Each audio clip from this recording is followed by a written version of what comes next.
اخبارات نے شہر کی ان شخصیتوں کے نام چھاپنے سے گریز کیا تھا جنہیں آگے پیچھے گرفتار کیا گیا تھا، لیکن رویداد پوری چھاپی تھی۔ کہاں کہاں کیا کیا ملا، سکوں کی ڈھلائی، نوٹوں کی چھپائی، شراب اور دیگر منشیات وغیرہ کا ذخیرہ۔ جہاں جہاں یہ ذکر تھا وہاں ہر جگہ راج کرشنا کا نام موجود تھا۔ اس کی تعریف میں بڑی بڑی باتیں لکھی گئی تھیں۔ اس نے اب تک کتنے گروہوں کو اریاں کیا اور پولیس میں ان کی خدمات کا کتنا بڑا ریکارڈ ہے۔ ایک اخبار نے ایک سچا پولیس مین کے عنوان سے راج کرشنا پر مختصر مضمون بھی چھاپا تھا۔ اس کے بارے میں اگلے پچھلے اتنے بہت سے واقعات پڑھ کر مجھے کمر میں حبس سا محسوس ہوا۔ یہ تو 2 واقعات تھے جو میرے سامنے پیش آئے۔ اس سے پہلے راج کرشنا کی پوری زندگی جرم کشی میں گزری تھی۔ مجرموں کے لیے اس کا نام تعزیانہ تھا۔ اگر کسی موقع پر راج کرشنا کو یہ معلوم ہو گیا کہ اس کے ساتھ رہنے والا آدمی بھی 3 قتل کرنے کے الزام میں 7 سال جیل میں گزار کر آیا ہے اور یہ سزا کاٹنے کے بعد بھی اس نے بس نہیں کیا بلکہ بدھ گیا میں ایک شخص کو چھرا مار کر ختم کر دیا، کلکتے میں چاند میاں اور موجدار جیسے بدماشوں کو چاقو مار کے ہلاک کر دیا، اور اس کا تعلق کلکتے کے مشہور آدمی وٹھل سے رہا ہے، اس کی بہن کوٹھے پر ناچتی تھی اور اس کے باقی گھر والوں کا کچھ اتا پتہ نہیں ہے، وہ 16-17 سال کی عمر میں ایک کم سن لڑکی کو گھر سے لے کر فرار ہو گیا تھا۔ اگر راج کرشنا کو یہ ساری باتیں یا ان میں سے کوئی ایک بات معلوم ہو جائے تو اس کے ذہن پر کیا اثر ہوگا؟ اگر وہ میرا خیال کرے گا تو اس کے اصول مجروح ہوں گے۔ اتنی عمر سچائی کی گزارنے کے بعد اسے جھوٹ بولنا، جھوٹ سہنا پڑے گا۔ میں نے پہلے ٹھیک فیصلہ کیا تھا، مجھے یہاں سے چلا جانا چاہیے۔ اب بھی کچھ نہیں بگڑا۔ میں خود وضاحت بھی نہیں کر سکوں گا کہ یہ سب کچھ مجھ سے کیوں ہو گیا۔ مجھ سے صرف ایک غلطی ہوئی تھی، میں نے ابا جان اور امی پر شبہ کیا کہ وہ کورا کو کہیں باہر نہ نکال دیں، اس لیے میں کورا کو وہاں سے لے کر چلا آیا تھا۔ اگر میں وہیں بیٹھا ان سے لڑتا رہتا تو شاید وہ میری بات مان لیتے اور کورا کو گھر میں رکھنے کے لیے آمادہ ہو جاتے، مگر وہ کیسے رکھتے؟ میں نے کیا غلطی کی؟ جب تک کورا رہی اسے اوپر چھت پر بنے ایک کمرے میں بند رکھا گیا تھا تاکہ محلے والے اسے دیکھ نہ سکیں۔ اسے رشتہ داروں اور محلے والوں سے کب تک چھپا کے رکھا جا سکتا تھا؟ ایک نہ ایک دن تو اس کا راز فاش ہونا ہی تھا۔ میں اسے غلطی نہیں کہتا کہ مجھے کورا کا خیال ترک کر دینا چاہیے تھا۔ میں اسے بدھ گیا چھوڑ آتا یا ابا جان کی خواہش پر تھانے میں رپورٹ درج کرا دی جاتی، میں مر جاتا، مگر مجھ سے یہ کبھی نہ ہوتا۔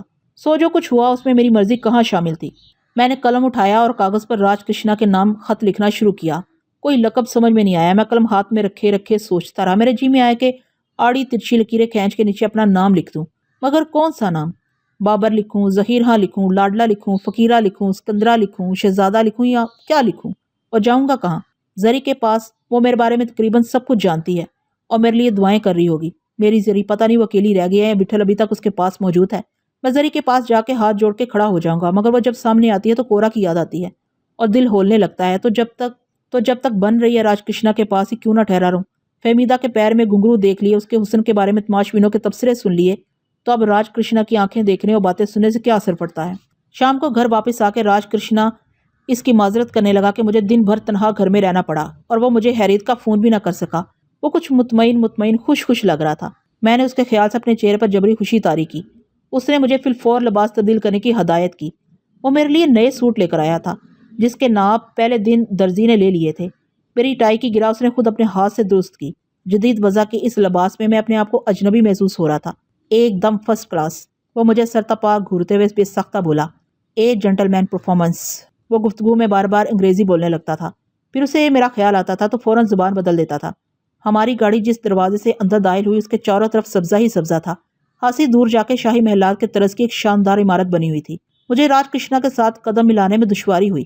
وہ ایک ایک قدم ناپ تول کے اٹھا رہا تھا۔ میں نے بھی اس کی نقل کرنے کی کوشش کی۔ پگڑی والے ایک دربان نے جھک کے راج کرشنا کو سلام کیا، مجھے بھی کیا۔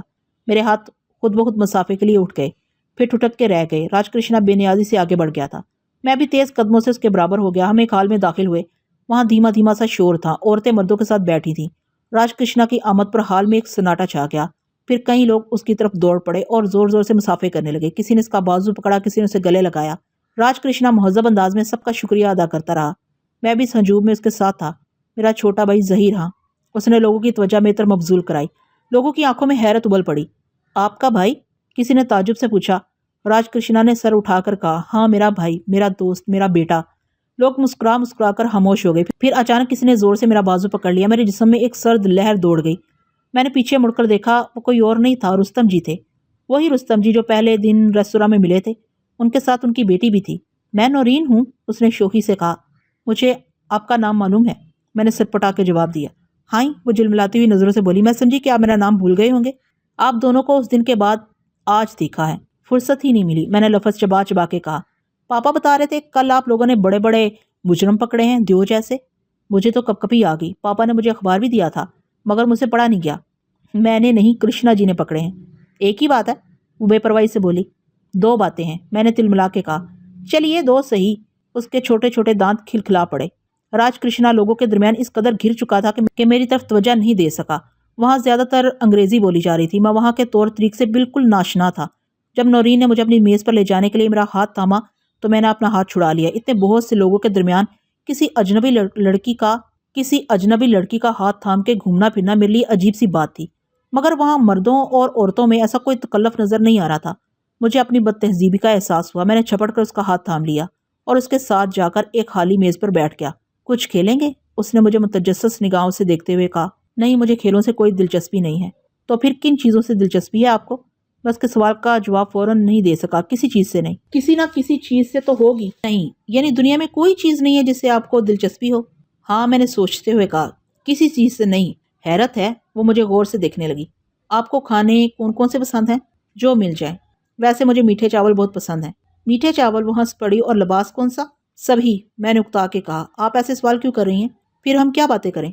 وہ چونک کے بولی۔ میں نہیں جانتا، میں نے بے دلی سے کہا۔ اس نے اپنے شانے اچکائے۔ کیا میں اچھی باتیں نہیں کرتی؟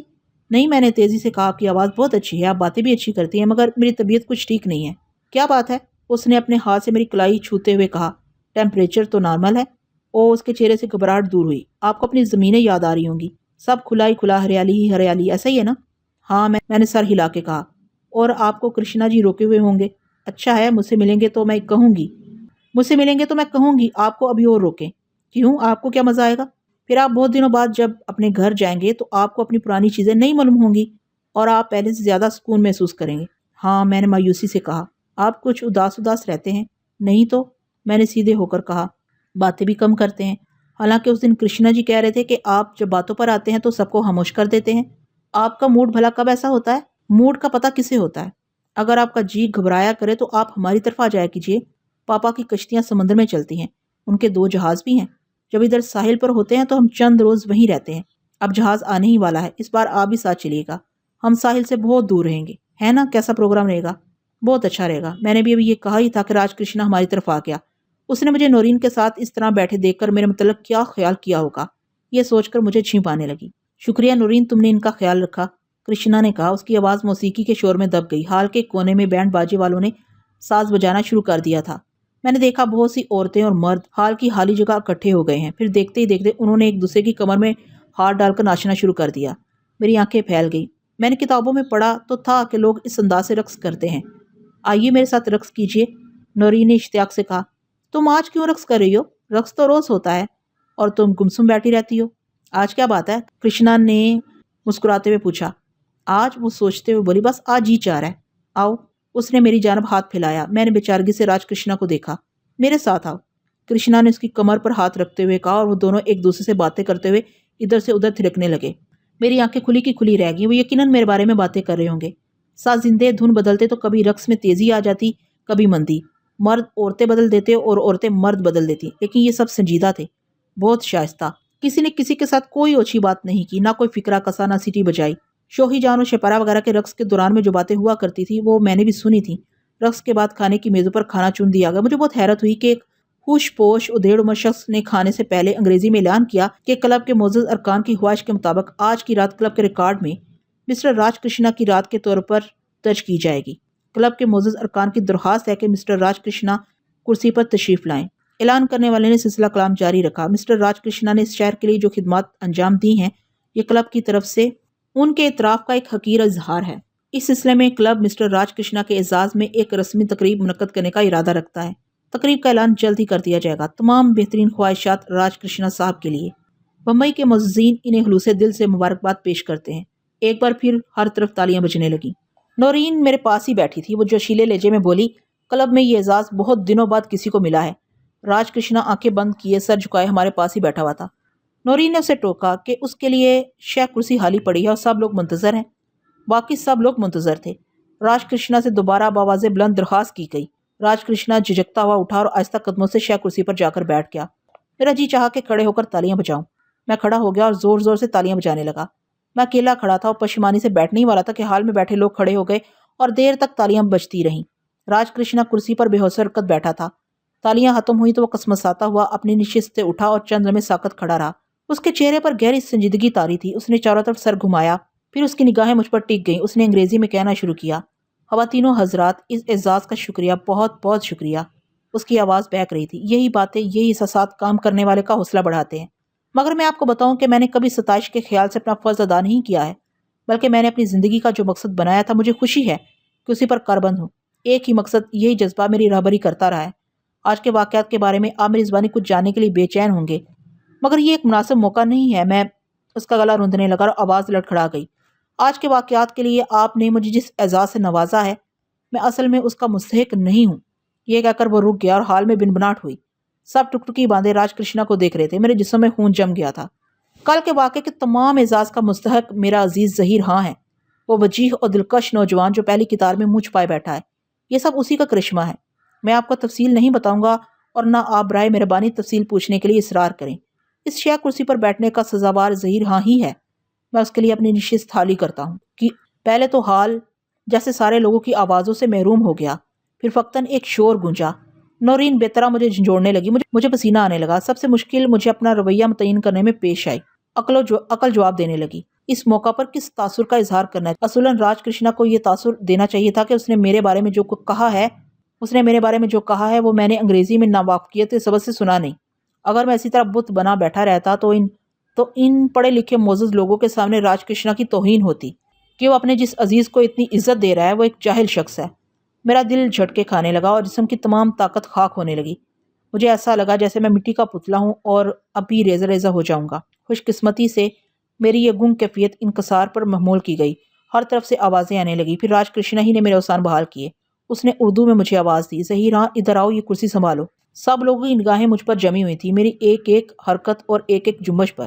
نورین نے مجھے زبردستی اٹھا دیا اور میں اٹھنے کو تو اٹھ گیا، مگر راج کرشنا تک پہنچنے کا گزوں کا فاصلہ میلوں برابر ہو گیا۔ ہر قدم پر میری آنکھوں کے سامنے اندھیرا لپکتا رہا، بجلی تڑکتی رہی، ہاتھ سے نکلنے کے کئی دروازے تھے۔ یک بارگی میرے جی میں آیا کہ یہاں سے بس بھاگ نکلوں۔ راج کرشنا کا یہ مذاق بہت ستمناک ہے، مگر کرسی کے قریب راج کرشنا مجھے لینے آ گیا۔ اس نے جب میرے کندھے پر ہاتھ رکھا تو مجھے کسی قدر توانائی محسوس ہوئی، لیکن شیخ کرسی پر بیٹھنے سے پہلے جب میں ان سب کے سامنے کھڑا ہوا تو مجھے کسی کی شکل صاف نظر نہیں آئی۔ وہاں ہیولے بیٹھے تھے اور سارا ہال لرز رہا تھا۔ دیواریں مجھ پر گری پڑ رہی تھی اور میں فرش میں دھنسا جا رہا تھا۔ میرے سارے حواس منتشر ہو گئے تھے۔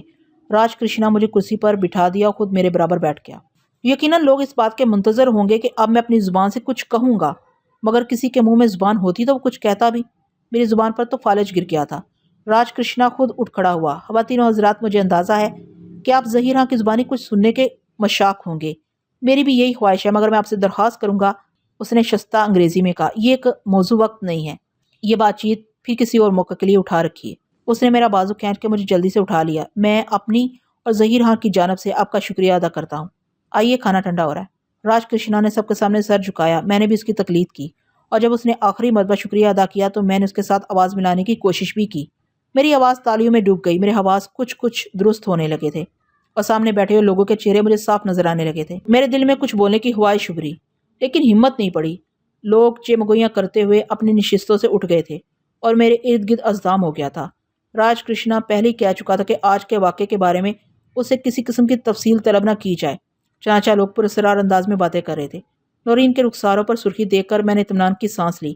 اس کا مطلب یہ تھا کہ مجھ سے کوئی ایسی نمایاں بدتہذیبی سرزد نہیں ہوئی ہے۔ میں شاید کرسی پر بیٹھنے سے پہلے جو کچھ اپنے اندر اپنے اوپر محسوس کر رہا تھا، شکر ہے اس کی خبر لوگوں کو نہیں ہوئی تھی۔ راج کرشنا نے بہت خوش اسلوبی سے بات نبھا لی تھی، اور وہی ہوا تھا، اور وہی تھا جس نے مجھے کہیں کا نہ رکھا۔ ایک برا وقت ٹال گیا۔ سب لوگ کھانے کی میزوں پر آ گئے۔ لوگوں کی ہمت افزا باتیں سن کے اور تجسس شناس نگاہیں دیکھ کر میری حالت کہیں معمول پر آئی۔ نورین اب بھی میرے ساتھ بیٹھی تھی۔ اس بڑی میز کے اطراف بہت سے لوگ بیٹھے تھے۔ کھانے کے بعد اس ماحول سے میری اجنبیت کسی حد تک ضرور دور ہو گئی۔ لوگ مشروبات پی رہے تھے اور پورے حال میں بے ترتیبی ہو گئی تھی۔ سازندوں نے پھر ساز بجانے شروع کر دیے تھے۔ کئی عورتیں اور کئی مرد پھر ناچنے لگے تھے، بہت آہستہ آہستہ، جیسے فرش پر رینگ رہے ہوں یا کھڑے کھڑے سو گئے ہوں۔ راج کرشنا نے مجھے چپکے سے پوچھا، کہو تو چلتے ہیں؟ ہاں، میں نے تیزی سے کہا، چلیے، وقت بھی بہت ہو گیا ہے۔ اپنے پاس بیٹھے ہوئے مردوں اور عورتوں سے راج کرشنا نے مصروفیت کا عذر کر کے جانے کی اجازت چاہی۔ نورین کہنے لگی کہ مجھے وہ یہیں چھوڑ جائے، پھر رات کو کسی وقت مجھے گھر پہنچا دے گی۔ راج کرشنا نے اس کی فرمائش مسترد کر دی۔ نورین کا چہرہ بجھ گیا۔ وہ ہمیں دروازے تک رخصت کرنے کے لیے ہمارے ساتھ آئی۔ جن جن میزوں کے درمیان سے ہم گزرے وہاں بیٹھے لوگ کھڑے ہو گئے، مگر آخری میز سے پہلے والی میز سے گزرتے وقت مجھ سے آگے نہیں بڑھا گیا۔ وہ 30-35 سال کی ایک صحت مند، خوبصورت اور خوش لباس عورت تھی، جو اپنی کرسی سے اٹھ کے ہمیں وداع کرنے کے لیے کھڑی ہو گئی تھی۔ پہلے اس نے دونوں ہاتھ جوڑ کر راج کرشنا کو پرنام کیا، پھر مجھے۔ میں اسے دیکھتا رہ گیا، اپنی جانب میری نگاہ اور ارتقاء سے اس کی پلکیں مرتعش ہو گئیں۔ اس نے جلدی سے اپنی ساڑی درست کی، اس کا بدن سمٹنے لگا، مگر میری نگاہ متزلزل نہیں ہوئی۔ راج کرشنا نے بھی میرا یہ انہماک دیکھ لیا تھا۔ اس نے آگے بڑھنے کی بجائے اور سے باتیں شروع کر دیں۔ اس طرح عورت راج کرشنا کی جانب متوجہ ہو گئی اور مجھے اس کو غور سے دیکھنے کا موقع مل گیا۔ جب نورین نے مجھے آگے کی طرف کھینچا تو مجھے اپنی بے خیالی کا احساس ہوا اور میں ندامت سے آگے بڑھ گیا۔ میرے چلتے ہی راج کرشنا نے بھی اس عورت سے باتیں بند کر دی اور ہمارے پاس آ گیا۔